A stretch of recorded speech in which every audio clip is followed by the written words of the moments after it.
una bellissima conferenza da parte della dottoressa Eva Spinazzè, però prima di entrare nel merito della conferenza e di presentarvi la dottoressa, che ha un curriculum di tutta eccezione, volevo passare un attimo la parola al nostro sindaco, che ha fatto, così ci fa l'onore di essere presente, anche se per pochi minuti, perché ho capito che ha un secondo impegno contemporaneamente. Questa è l'attività dei politici, perché capita spessissimo che dobbiate essere in 2, addirittura 3 posti contemporaneamente, ecco. Quindi Antonio Miatto, cortesemente.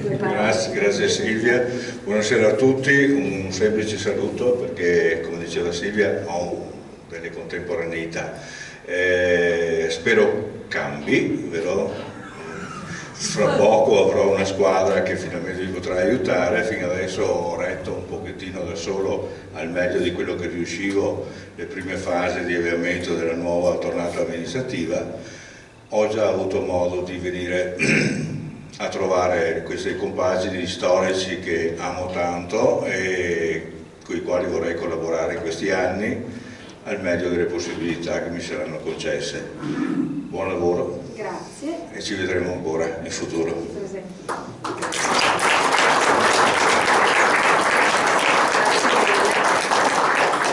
E auguri per il mandato. Grazie. Sei lungo. Ecco, dunque la domanda è la seguente. L'orientazione di un edificio sacro medievale può essere stata scelta rispettando precisi criteri dettati dall'osservazione del cielo? Punto di domanda. È una domanda a cui molti di noi, penso, non saprebbero, almeno io non saprei rispondere.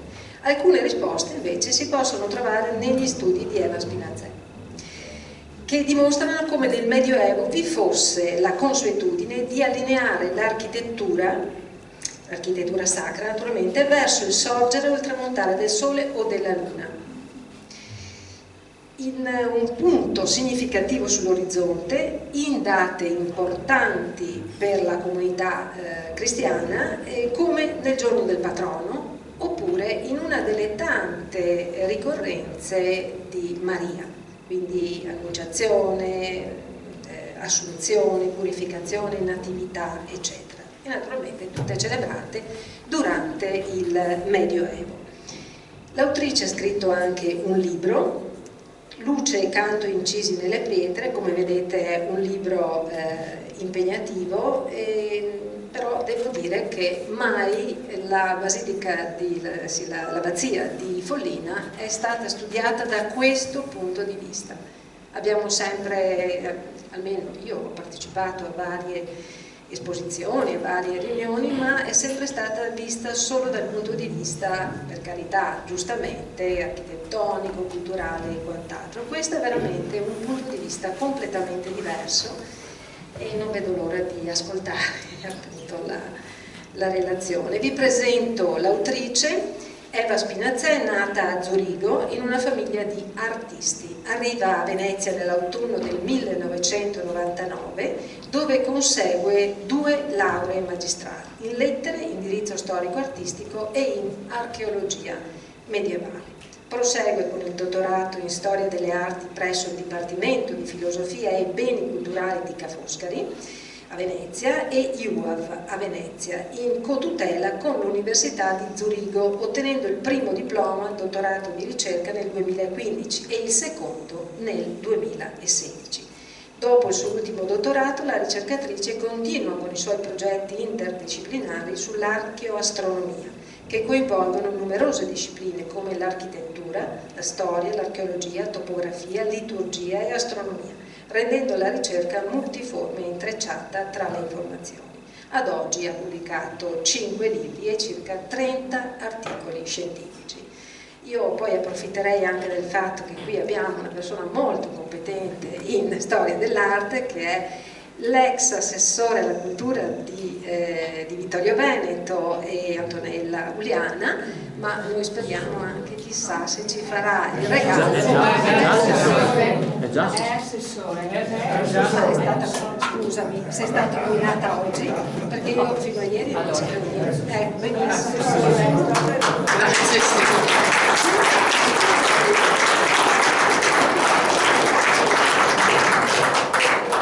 Allora, ma Silvia non ha in effetti fatto una gaffe, perché sì, c'è stata la nomina, ma deve esserci ancora il primo consiglio comunale in cui viene ratificato tutto, per cui io ancora... Sì, ancora sì. Mi è stato chiesto da parte del sindaco Miatto di poter continuare a dare il mio contributo per quanto riguarda la parte appunto delle attività culturali, perché Vittorio Veneto continui ad avere quel fervore di impegno, di interesse, di attenzione verso tutto quello che è il mondo della cultura, così come l'ha avuto in questi 5 anni, e sperando che appunto possa continuare con le collaborazioni che si sono instaurate in questi anni appunto. Io devo dire che sono venuta comunque molto volentieri a sentire che cosa avrà da dirci la nostra dottoressa, perché mi ha sempre colpito molto all'interno di queste abbazie il luogo appunto del chiostro, che vedo anche lì, perché è il luogo dove i monaci imparavano il silenzio ma anche l'ascolto, che sembrerebbe un controsenso nei termini, ma in realtà era l'ascolto di quella che era la voce interiore, quindi l'approfondimento della loro spiritualità. E quindi non so dove l'ho letto, ma ho letto da qualche parte che le pietre, in questo caso l'arenaria, parlano. Le pietre parlano, queste colonne parlano, così come parla quella bellissima statua che io ricordo della Madonna millenaria all'interno, e di autore sconosciuto mi pare, all'interno della chiesa. Quindi io ascolterò molto volentieri, ringrazio di questo studio corposo, spero che avrò tempo di approfondire e di leggere, per questo è un argomento che interessa moltissimo anche a me. Grazie mille, grazie. Grazie.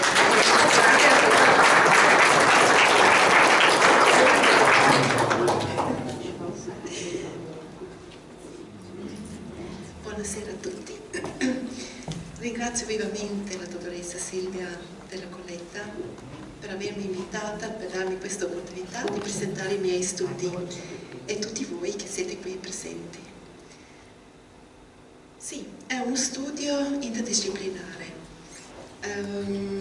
che coinvolge tante discipline.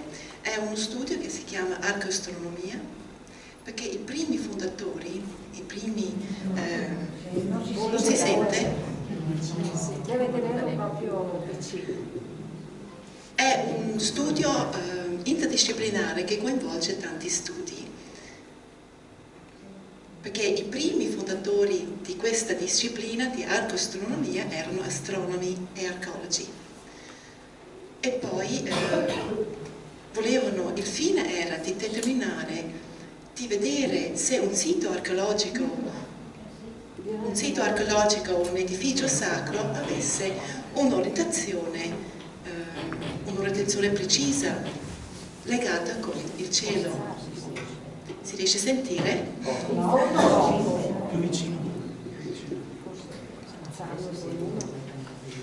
Questa disciplina coinvolge allora non solo l'astronomia, l'archeologia, ma la liturgia, l'architettura, la topografia. E qui abbiamo il primo fondatore, il primo padre dell'arcoastronomia, che studiò i siti megalitici come Stonehenge e ha scoperto che non erano pietre solo messe lì, ma che si tratta di un osservatorio astronomico con il quale si potevano osservare dei fenomeni celesti come l'equinozio, il solstizio, il lunestizio. E qua siamo nell'800, ma questa disciplina in Italia arrivò molto tardi, solo negli anni 80 dell'ultimo secolo, sempre attraverso gli astronomi e gli archeologi. Ma gli astronomi si concentrarono principalmente su calcoli, e gli archeologi su scavi e anche sulle fonti. Io invece ho cercato di mescolare questi dati sia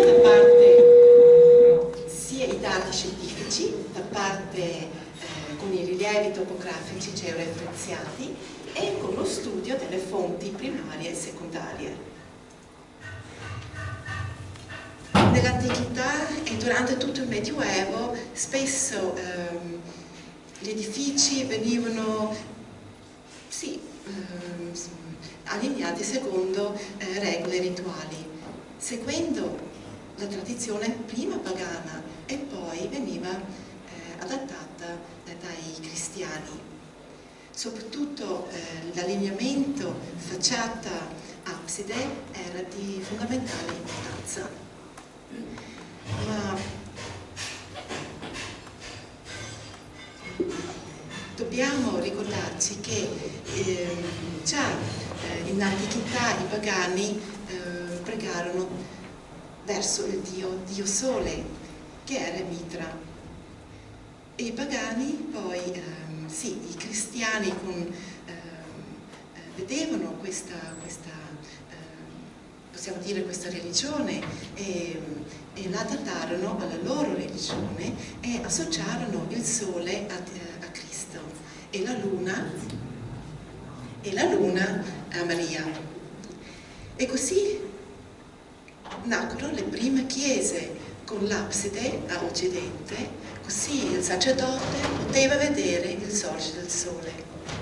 Ma i fedeli avevano tutti, come adesso noi per esempio, se qui fosse il sacerdote, ovest e guarda verso est. Però i fedeli hanno le spalle rivolte verso est e non andava bene perché veniva visto come un'impertinenza verso Dio.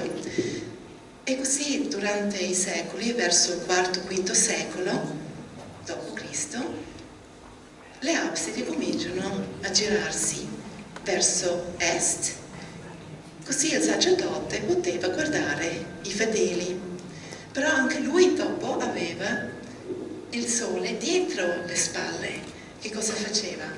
Come vediamo qui su questa bellissima immagine, si girava, con i fedeli guardavano tutti verso est, verso il sorgere del Sole. Ma perché dare tutta questa importanza al Sole? Il Sole, come abbiamo visto, è associato a Cristo, è lì dove è posizionato il paradiso, è lì dove è nato Cristo, è la luce del mondo che porta la salvezza. E come dice anche la Genesi, sia la luce.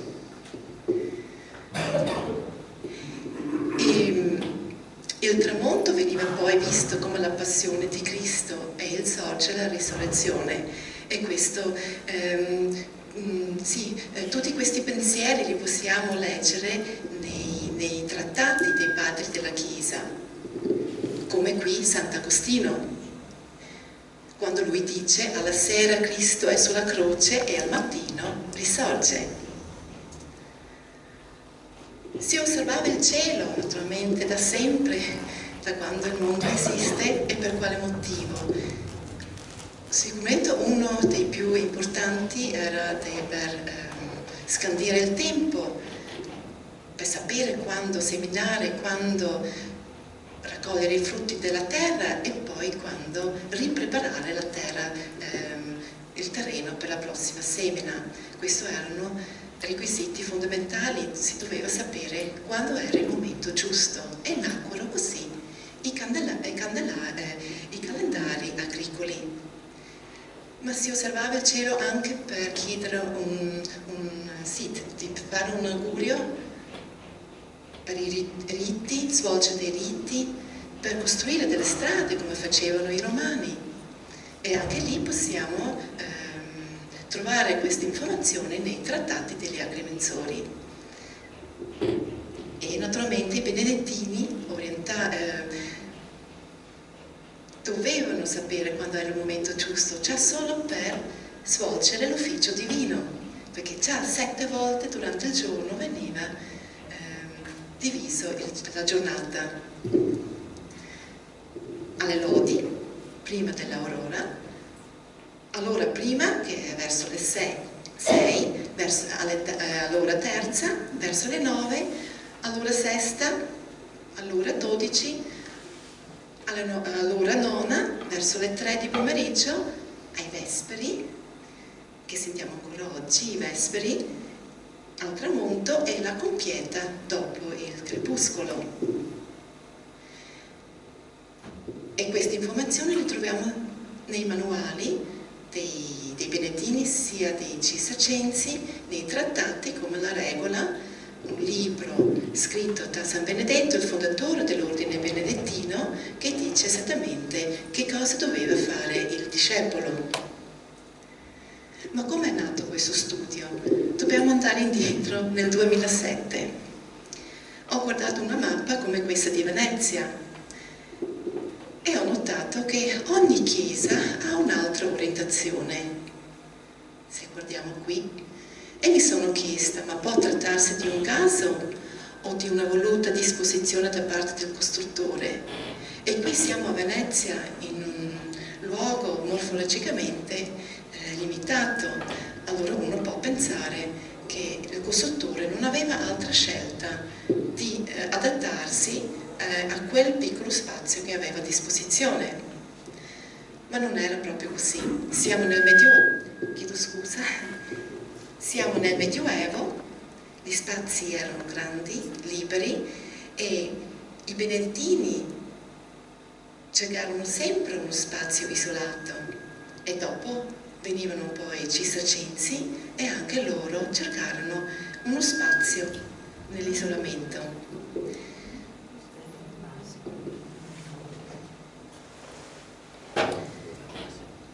All'inizio di questo studio non sapevo allora dove mi avrebbe portato questa ricerca. Così ho pensato di prendere un territorio come il Veneto, analizzare tutte le chiese medievali di un certo ordine, come quello benedettino, e di una certa epoca, Medioevo. Così potevo poi confrontare i dati analogi fra loro. Allora era un'analisi comparativa. Forse senza? No, non si sente. Per ogni chiesa ho fatto un rilievo topografico georeferenziato. Con questo poi ho fatto i calcoli astronomici, ho potuto individuare l'asse, l'orientazione della chiesa, e già su questo schema vediamo come sono orientate le chiese. Le chiese benedettine, quelle 23, situate qui nel Veneto. E come vediamo entrano in un certo arco. Questo arco si chiama arco solstiziale, perché è l'arco dove il sole sorge, apparentemente, e tramonta. Allora possiamo già dire che la frase che tutte le chiese sono orientate verso est è molto generica, non è vera. Inoltre possiamo anche dire che ogni chiesa ha una orientazione, una propria orientazione, ma verso che punto sull'orizzonte? E poi vediamo anche due chiese che hanno un'altra orientazione verso nord-sud. Ma si tratta di chiese ricostruite nel 5-700, come Praglia, che vediamo poi, è un'altra chiesa. Nel 5, già dal 400... Un po' più al centro forse. Come? Un po' più al centro. Ah, sto sfuggendo. Dal 400-500 con i protestanti si cominciava a dire che non è giusto chiudere Dio in un spazio limitato. Non si riusciva, chiedo scusa, dico di nuovo, con i protestanti nel 500 si cominciava a dire non è giusto chiudere Dio in un spazio limitato, Egli è dappertutto. Forse questa frase adesso riusciamo a capire, guardando questo schema, come sono orientate le chiese, perché questo è solo l'angolo alle nostre altitudini dove il sole apparentemente sorge e tramonta. c'era la polemica, perciò le chiese sono state girate di 90 gradi e qui abbiamo 2. Dopo questo studio ho studiato poi tutte le chiese a Venezia, proprio in Laguna, e anche lì il risultato era lo stesso. Con il dottorato volevo capire se erano solo i benedettini o solo nel Veneto che trattasse questa consuetudine nel Medioevo. E così ho analizzato tutte le chiese di linguaggio architettonico romanico da Roma Motier, Svizzera, lungo la via Francigena, arrivando a sud della Toscana. E qui abbiamo il risultato. E che cosa vediamo? L'angolo, questo nostro angolo, dove il sole sorge, è ancora più fitto. Inoltre abbiamo anche alcune chiese che sono orientate con la luna.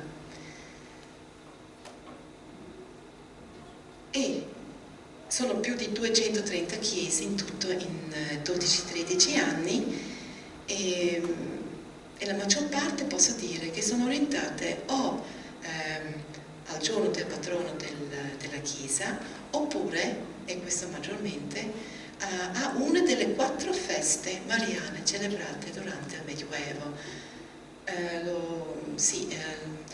Vorrei dire che nel Medioevo fino al 2300 esistevano solo 4 feste mariane, perciò la probabilità che fosse un caso è molto basso, perché esistevano solo 4 e ritornano sempre, nei calcoli ritornano sempre questi giorni. L'Annunciazione, che è il 25 marzo, l'Assunzione, che è il 15 agosto, la Natività di Maria, 8 settembre, e la Purificazione di Maria, il 2 febbraio. Importante è anche capire naturalmente l'illuminazione, che al solstizio d'estate il sole a mezzogiorno è molto alto, perciò la ombra che viene proiettata da un gnomone è molto corta, perché il sole è molto verticale, perciò l'ombra è corta. Invece al solstizio d'inverno il sole è basso, perciò l'ombra è lunga. L'equinozio non è proprio la metà, perché la Terra è eclittica, in più sì, le stagioni non sono uguali lunghe. Ma come ho fatto? O come hanno fatto?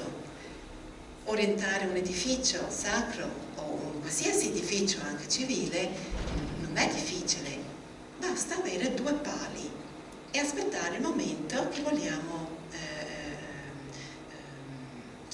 che a noi piace. Se ci piace, oggi è il 14 giugno, siamo vicini al solstizio, allora cominciamo a osservare il sorgere o il tramontare del sole già qualche giorno prima e vediamo il punto dove sorge.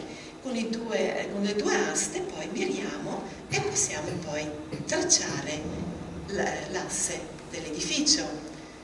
Però oggi, come oggi, ricostruire il pensiero dell'epoca è difficile, perché dobbiamo considerare diversi fattori. Dobbiamo intanto sapere l'epoca della fondazione della Chiesa.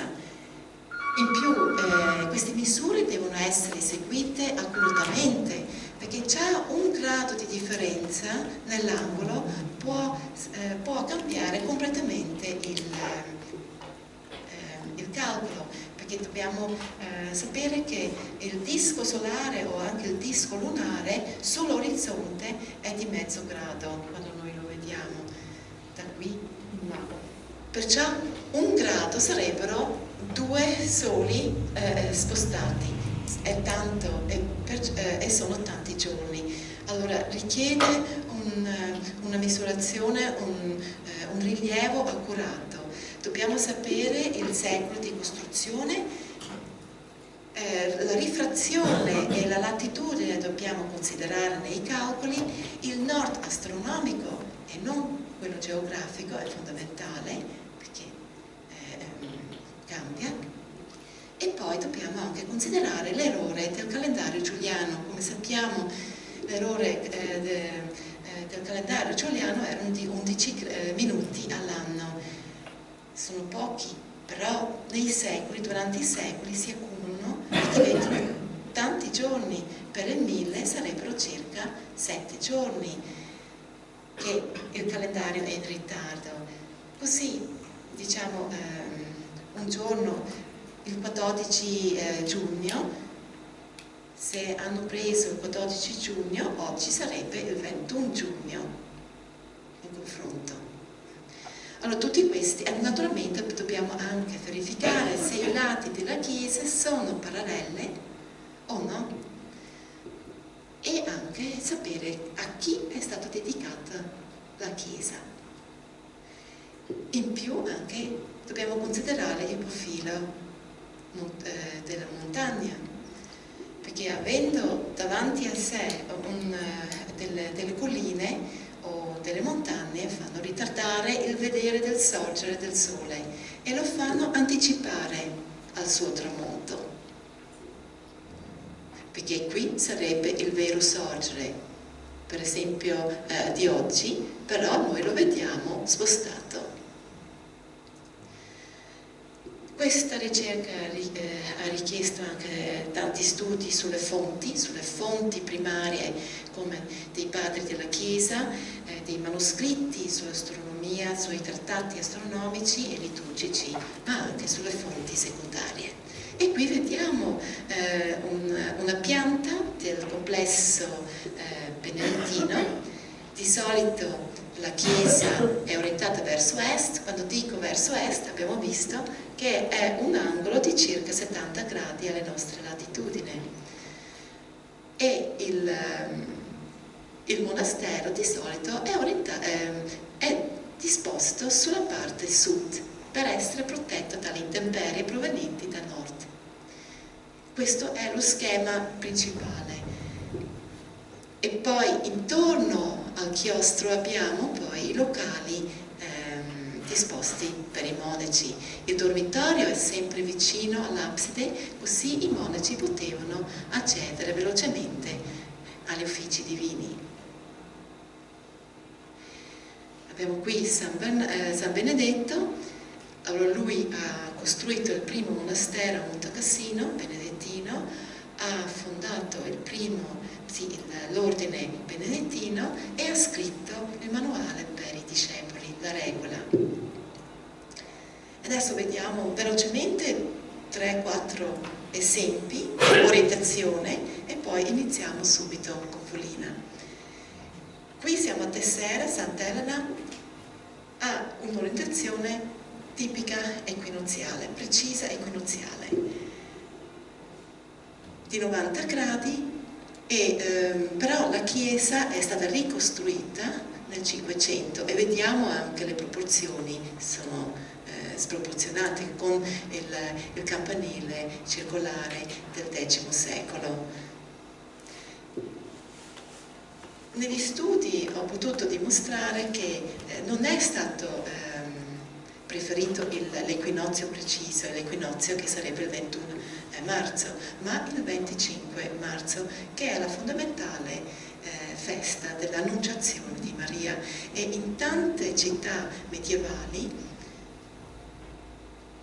iniziava proprio l'anno in quel giorno all'Incarnatio Domini Dei. Perciò qui siamo già alla fine di questa consuetudine. Come all'inizio, in età romana naturalmente, in età palecristiana, nei primi secoli, abbiamo più allineamenti astronomici, equinoziali e solstiziali. Qua siamo a Sesta Regna, un bellissimo esempio per farvi vedere come gli scavi archeologici possono mettere in luce le fondazioni delle chiese, e da lì possiamo capire come è stata orientata la prima chiesa, o seguiva la successiva chiesa seguiva le fondazioni della prima, oppure è stata parzialmente o totalmente, oppure è stata costruita accanto della prima chiesa, come in questo caso. La più piccola è del VIII secolo e ha un'orientazione al giorno di San Benedetto, il 21 marzo. È chiaro, qui non è l'equinozio astronomico, perché l'equinozio astronomico sarebbe 90 gradi. Abbiamo visto che nel Medioevo l'equinozio accadeva proprio per l'errore, accadeva circa 7 giorni prima, perciò verso il 13-14 marzo. Invece la Chiesa successiva, del XII secolo, ha un allineamento al 15 agosto con l'Assunzione di Maria, e qui siamo andati proprio a vedere ancora nel 2007 se i calcoli corrispondevano con la realtà. Naturalmente qualche giorno dopo è allineato con l'asse della Chiesa al 15 agosto. Diversi storici dicono che queste due chiese sono state orientate secondo la centuriazione che passava a Concordia. Però il decumano concordiese l'abbiamo misurata, ha un'orientazione di 51 gradi. 51 gradi sono 30-40 gradi di differenza, non corrisponde per niente. E con 51 gradi abbiamo un allineamento lunistiziale. Non vuole dire troppi dati, troppi numeri, però il solstizio ha un'orientazione, un angolo di 55 gradi alle nostre latitudini. E la Luna sorge un po' prima.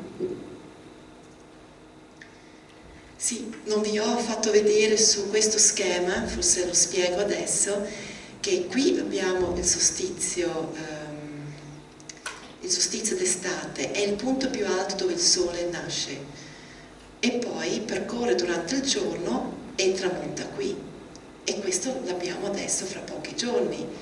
Già però, dopo pochi giorni dopo, il Sole comincia a diminuire di luce, le giornate diventano più corte e le notti diventano più lunghe.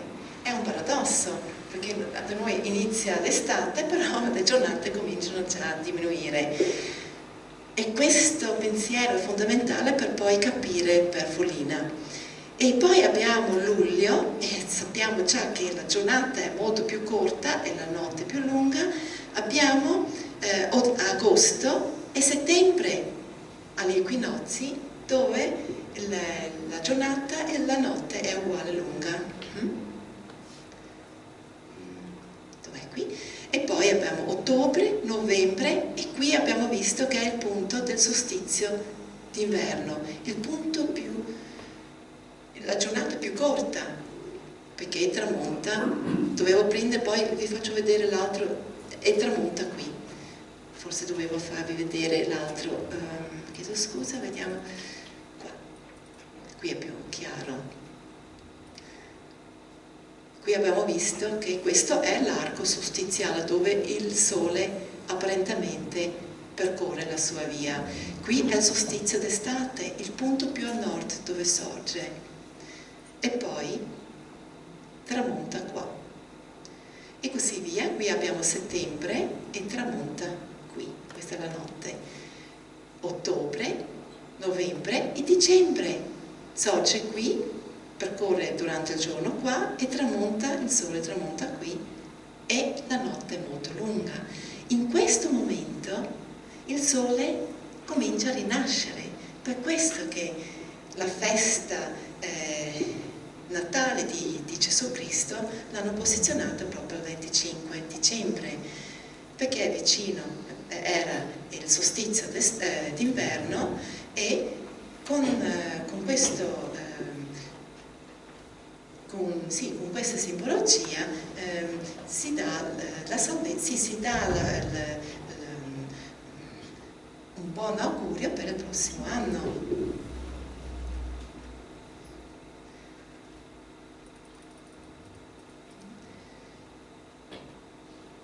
Eravamo qui.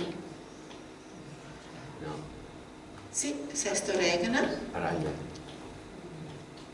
Sesta Regana. E adesso arriviamo a Praglia.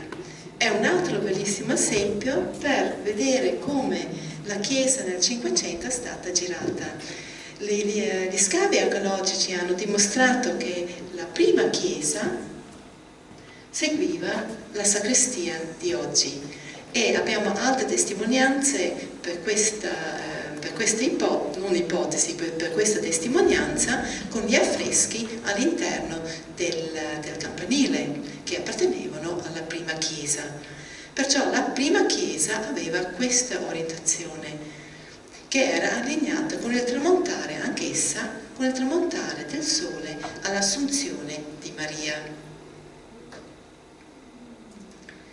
E qui facciamo un salto a Venezia, San Giorgio, che è stata ricostruita poi da Palladio, e i monaci benedini l'ho portata proprio per questo motivo, per farvi vedere che i monaci, quando hanno ricevuto da Doge l'isola, era piena di alberi, dei cipressi.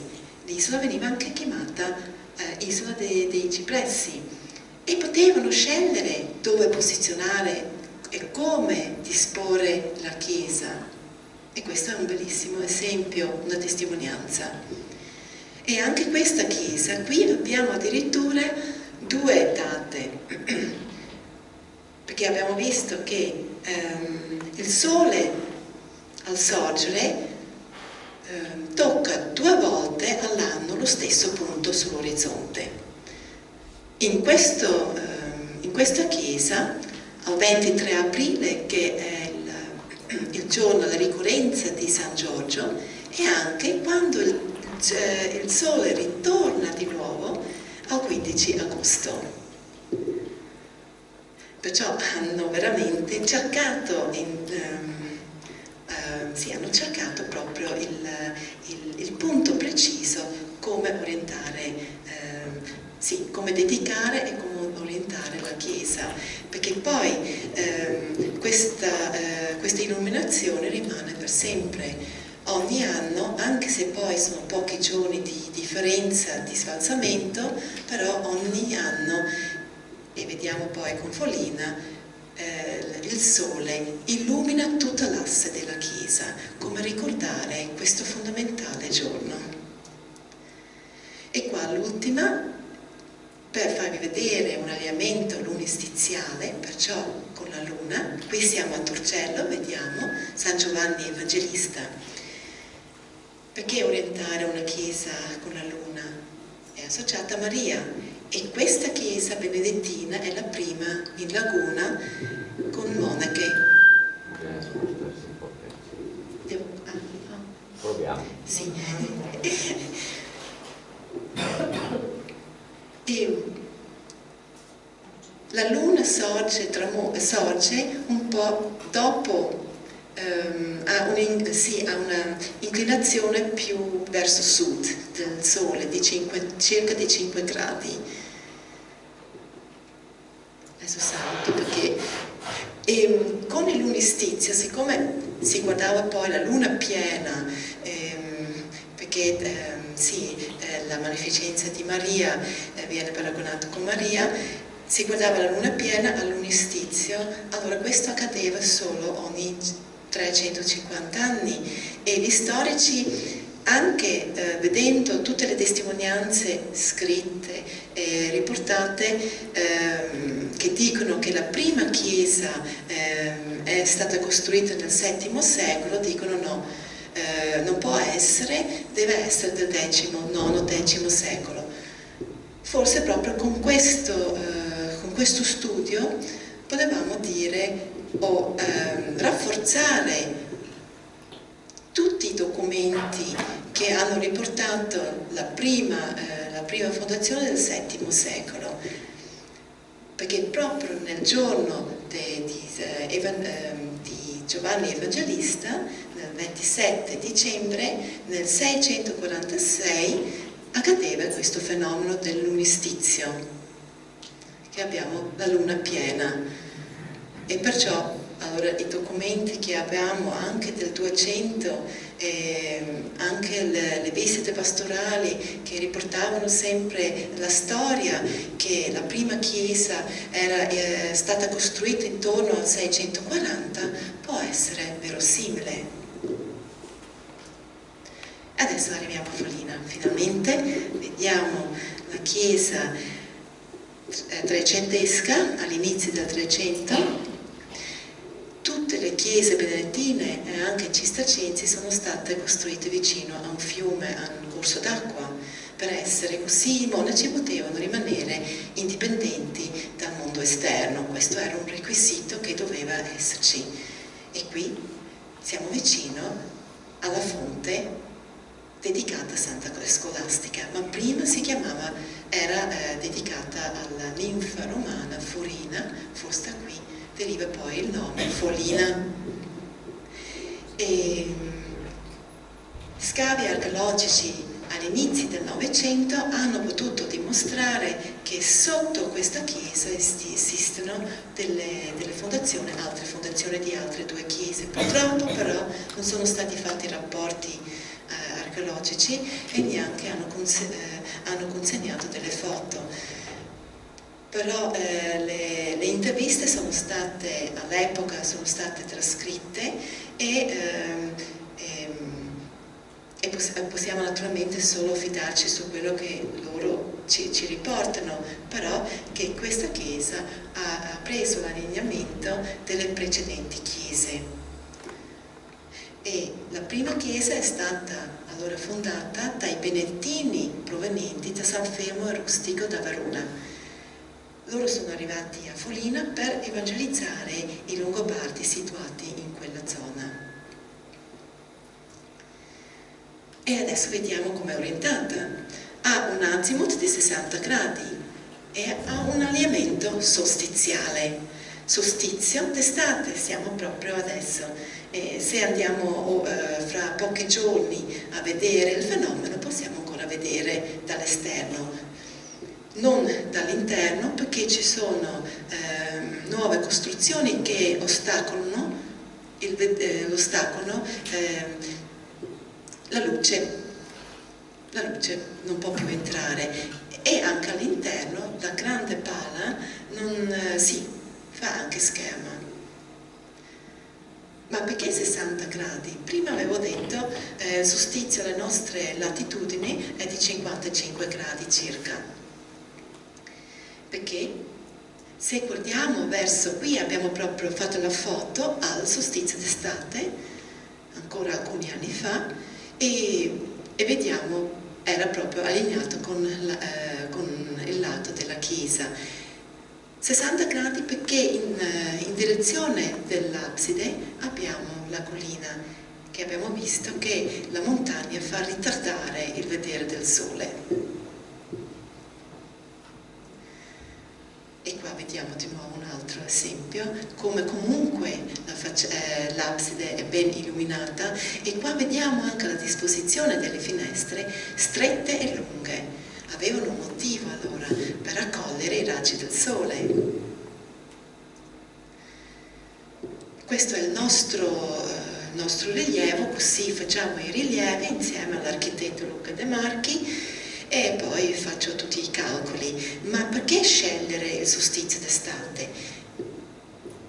In tedesco i teologi lo chiamano das höchste Licht, la luce più alta. E perché il sole non può nascere più a nord di quell'angolo che abbiamo visto, è quell'angolo più alto. In più, se guardiamo la Bibbia, che cosa dice Giovanni Battista? Lui dice, e abbiamo vicino al solstizio d'estate la ricorrenza di Giovanni Battista, lui dice: Cristo deve crescere e io invece diminuire. Adesso riusciamo anche a capire questa frase. Cristo deve crescere. Al 25 dicembre la luce comincia a crescere.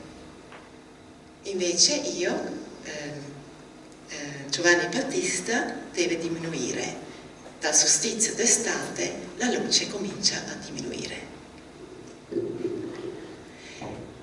Ho detto che la chiesa è stata costruita dai monaci benedettini di San Fermo, allora andiamo a vedere com'è stata orientata la chiesa benedettina di San Fermo.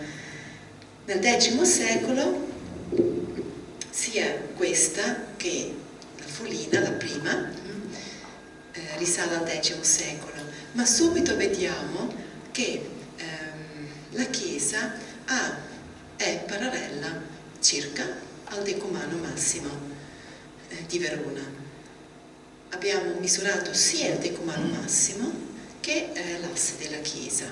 La prima chiesa risale all'età paleocristiana, poi sono arrivati i benedettini, l'hanno ricostruita su 2 livelli e poi i francescani hanno smantellato la parte superiore e hanno ricostruito la parte superiore. L'azimut, che sarebbe l'angolo, fornisce, il rilievo topografico fornisce l'angolo di 55 gradi, tipico solstizio d'estate. È orientata con solstizio d'estate, però sull'orizzonte astronomico, se è piatto, e solstizio d'inverno al tramonto, e così anche la chiesa. Questo è un tipico allineamento dei romani per le centurazioni. In un altro studio ho studiato le centurazioni romane, sia anche i trattati degli agrimensori, e anche lì c'è scritto proprio che devono essere orientate sia con il sole che con la luna. Vediamo com'è il paesaggio in direzione. Questa è la chiesa, l'ho ripresa dal Google Earth, e vediamo com'è. C'è un profilo montuoso. Attenzione, questi studi non possono essere fatti con foto aeree perché sono troppo imprecise. Intanto non si riesce neanche a capire la differenza per esempio tra il 21 marzo e il 25 marzo. Si dice sempre che le chiese sono equinoziali, invece non è così. I cristiani hanno adottato questa tradizione dall'antichità, ma dopo l'hanno adattata alla loro religione. Il 25 marzo è fondamentale, in quel giorno comincia già la luce a essere più lunga della notte.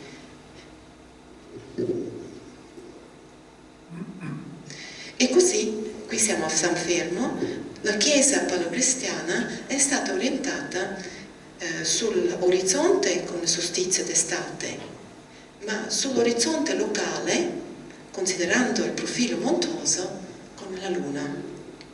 E poi i dati sono scientifici, noi possiamo, questo è sempre un dato fisso, poi siamo noi a connettere con la storia della chiesa.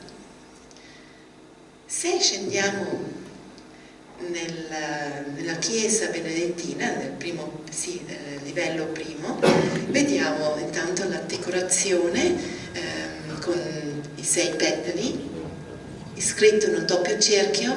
Se andiamo verso l'abside vediamo un affresco rappresentante il sole e la luna. Forse si voleva proprio fare, perché proprio scegliere il sole e la luna? Si poteva scegliere, vediamo qui, non ci sono tanti affreschi, e hanno scelto proprio i 2 luminari, forse per sottolineare questo allineamento scelto. Ritorniamo a Foligna. Allora abbiamo visto che Santa Maria a Foligna è stata orientata con il solstizio d'estate, e sono stati i monaci benedettini da Verona, e la loro chiesa è anche solstiziale. Che cosa succede al tramonto? Com'è orientata la chiesa di Santa Foligna?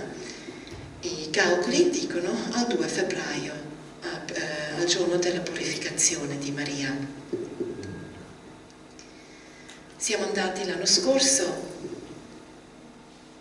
adesso non so se si vede, ah sì, si può immaginare una giornata illuminata molto forte, 2 febbraio, invece era abbastanza nuvolosa, era nello stesso momento quando ho scattato la foto.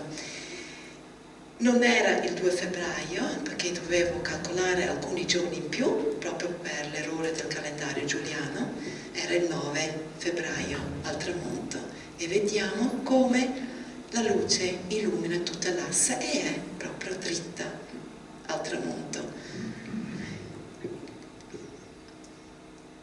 Qui abbiamo visto. E qua, ancora prima, un po' prima del tramonto, allora dobbiamo anche dire che tutti i giorni, quasi tutti i giorni, naturalmente il sole passa e entra attraverso le aperture, però fa forse questa immagine, è obliquo. E quando dico è allineato, questo fenomeno accade solo in un giorno. E poi durante gli equinozi il Sole si sposta molto velocemente, invece durante il solstizio, per questo si chiama solstizio, sta fermo. Poi ho studiato la facciata, soprattutto la posizione del rossone, e mi sono chiesta, ma perché così bassa, o perché così basso è stato posizionato il rossone? E allora qui vediamo la riproduzione grafica al solstizio d'estate, al sorgere, e qui al 2 febbraio. Allora sono sempre date che ritornano, in 230 chiese sono ritornate molte volte. E attraverso il rossone al 10 febbraio quest'area, area del catino absidale e la lunghezza dell'abside viene illuminata. Il 10 febbraio è la ricorrenza di Santa Scolastica, la sorella di San Benedetto. Forse si voleva così anche ricordarla, e queste date sì, naturalmente sono per il 300, perché la facciata è del 300. Noi siamo andati a vedere che cosa succede al 10 febbraio, che sarebbe il 16 febbraio come oggi. Non so dove mettermi.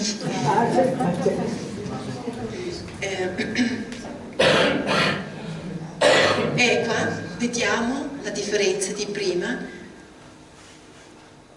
che proprio in fondo viene illuminato il catino absidale. Mi dispiace.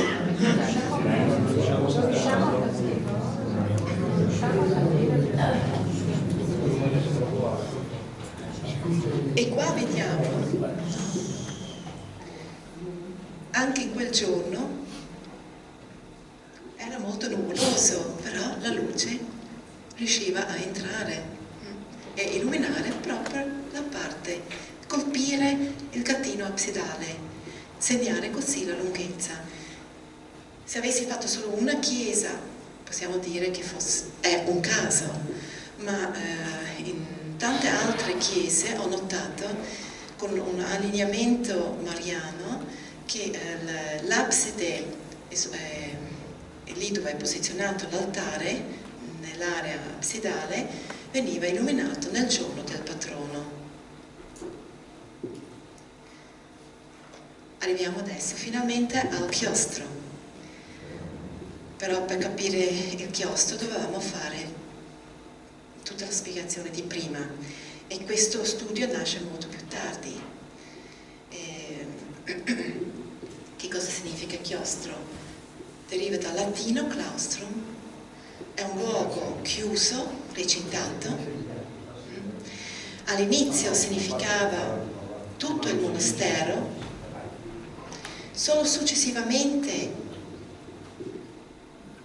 è è stato visto come oggi un cortile porticato, e gli storici pensano che i benedettini, poi i cistercensi, abbiano preso, il chiostro è nato dalle ville romane, perché le ville romane, le stanze sono disposte intorno al cortile.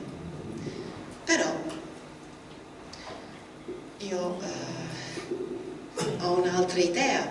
È chiaro che sono stati influenzati dal cortile, dalle ville romane, ma come ogni cosa poi adattata alle proprie esigenze, alla religione cristiana. Ad quadratum, la pianta è stata divisa in quadrati e i cistercensi hanno applicato il quadrato, il rettangolo che può essere poi diviso in tanti quadrati, anche l'abside. Qui a Foligna abbiamo un po' tutto un po' storto, come dicono gli storici, o non corretto, invece ha tutta una simbologia, anche perché se fossero solo pochi centimetri di sfassamento, allora possiamo dire sì, non si è lavorato bene, però non quando le distanze sono di 10, 20, 30, 50 centimetri, non può più trattarsi di un errore costruttivo. Qui abbiamo allora la navata, le tre navate con l'abside leggermente inclinata. Altri studi, soprattutto con il dottorato, ho notato che e anche paragonando poi con le fonti, inclinare l'abside può sottolineare la passione di Cristo, l'inclinazione del capo di Cristo sulla croce. Il chiostro di solito è un quadrato, è diviso in quadrati, e qui abbiamo un disegno, uno dei pochi disegni superstiti di Villard de Honecourt. Era un capomastro medievale nel 200 che ha lavorato per i cistercensi, e vediamo come lui ha proprio diviso la pianta in quadrati. Ad quadratum è proprio la filosofia di San Bernardo, il cistercense di quell'epoca, che era contro il lusso, contro la decorazione lussuosa all'interno delle chiese. Il quadrato con la lunghezza, la larghezza uguale lunga, esprime purezza, esprime armonia, sì, e esprime anche, come dice la Bibbia, è la Gerusalemme celeste, è la città santa che è fatta a forma quadrata, e questo possiamo leggere Apocalisse. E qui vediamo il chiostro, intorno al chiostro corre un muro, in ogni lato è aperto da un piccolo percorso, e sul muro sono state posizionate le colonnine o singole o pinate, lisce, decorate, attorcigliate o annodate, scolpite da un unico blocco, sottolineando il nodo di Salomone, che è l'unione della terra e il cielo, l'unione tra l'uomo e il divino. E questo nodo lo vediamo sia a Foligna che nelle altre chiese cistercensi e benedettine.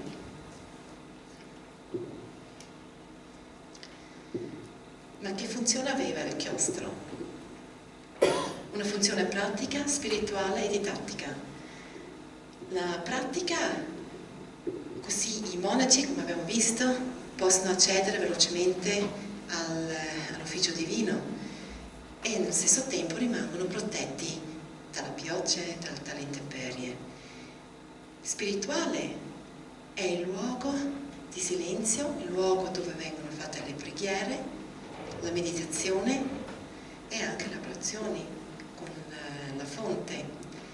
Didattica nel Medioevo, e lì abbiamo altre testimonianze con San Gallo, con la pianta di San Gallo, dove proprio evidenziato i luoghi di studio all'interno del chiostro, è stato anche un luogo di insegnamento.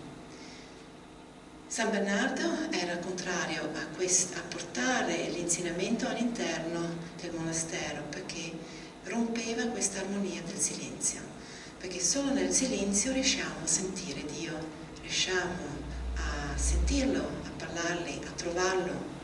E il chiostro veniva anche visto come un deserto come un rifugio.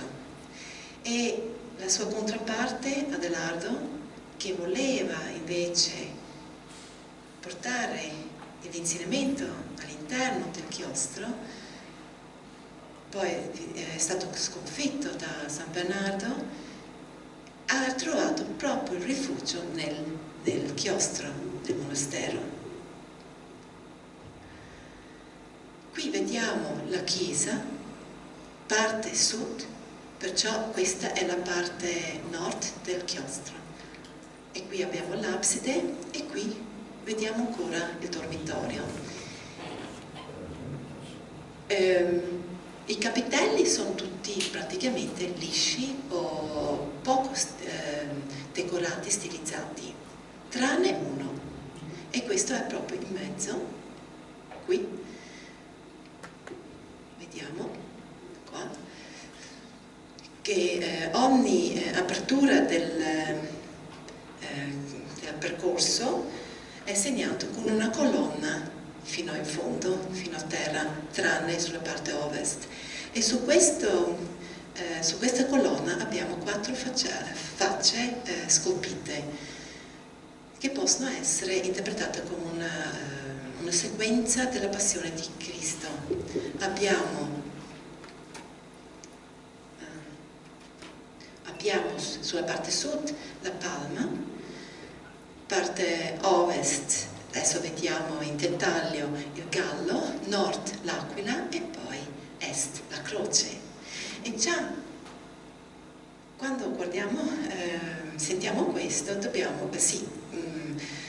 ci salta in occhio, la croce verso est, perciò non è stata posizionata lì per caso, l'hanno proprio posizionata verso est, verso sorgere del sole. La palma verso sud, indirizzata verso sud, con i suoi frutti, il fusto dritto, indica il giusto. Come dice il Salmo, il giusto fiorirà come palma, crescerà come cedro del Libano, piantati nella casa del Signore, fioriranno negli atri del nostro Dio. Foligna era anche un luogo di pellegrinaggio. I pellegrini venivano proprio chiamati palmieri, deriva dalla palma, e la palma sottolinea anche l'entrata trionfale di Cristo a Gerusalemme, prima della sua passione.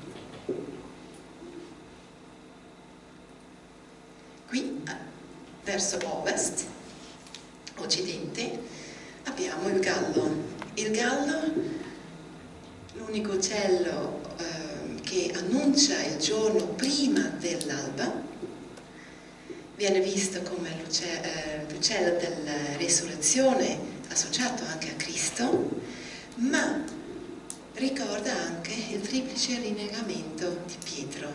Ma questo è avvenuto prima del canto del gallo, perciò viene visto anche come un effetto benefico del pentimento da parte di San Pietro.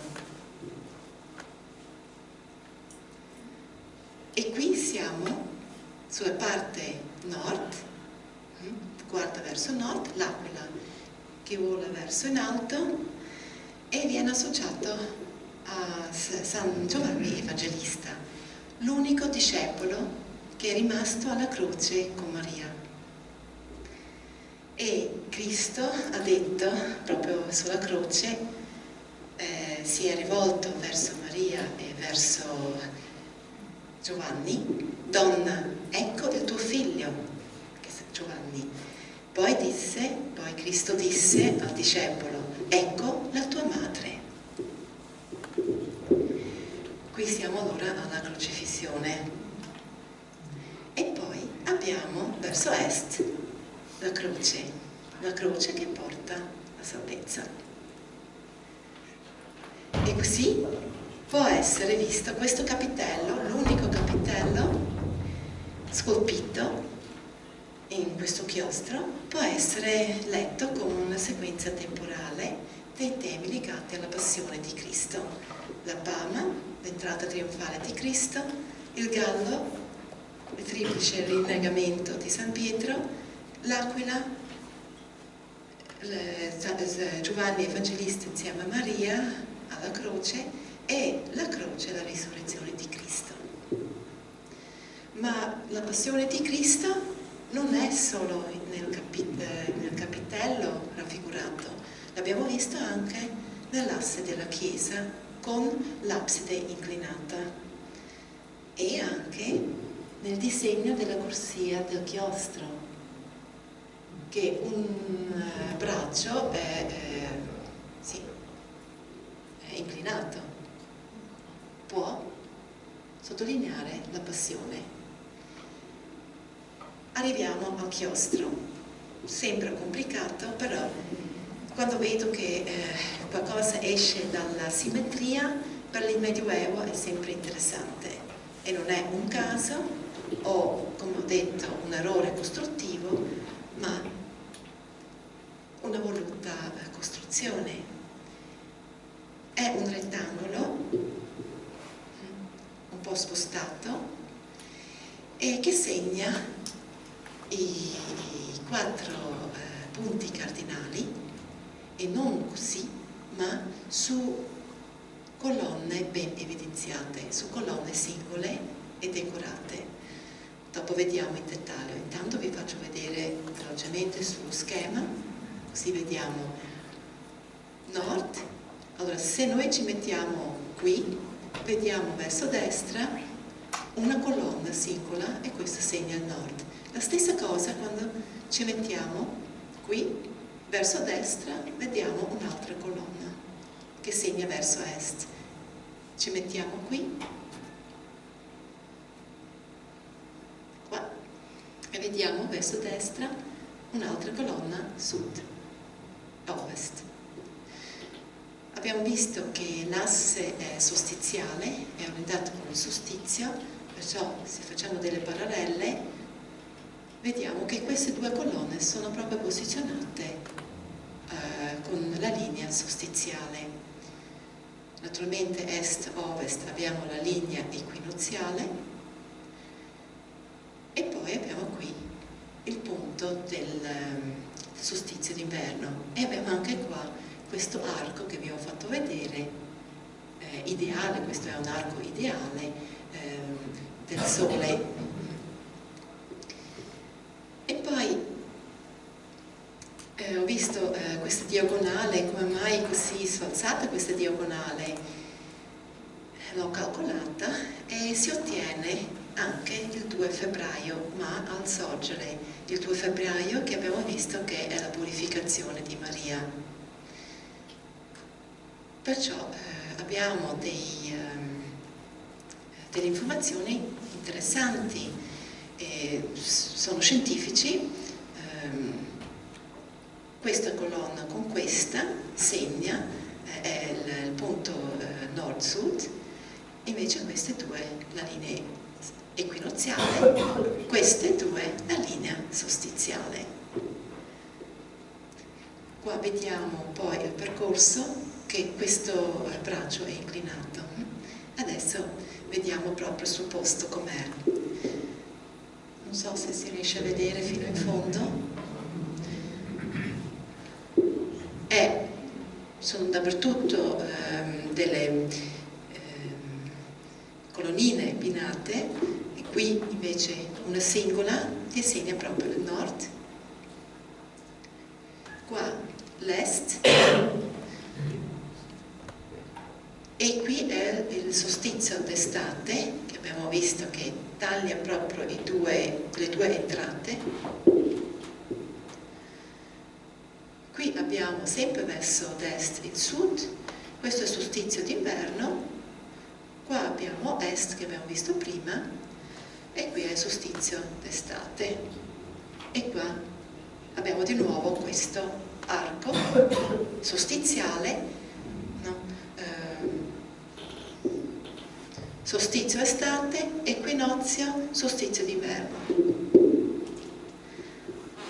Qui l'ultimo lato, occidente, e qua solstizio d'inverno.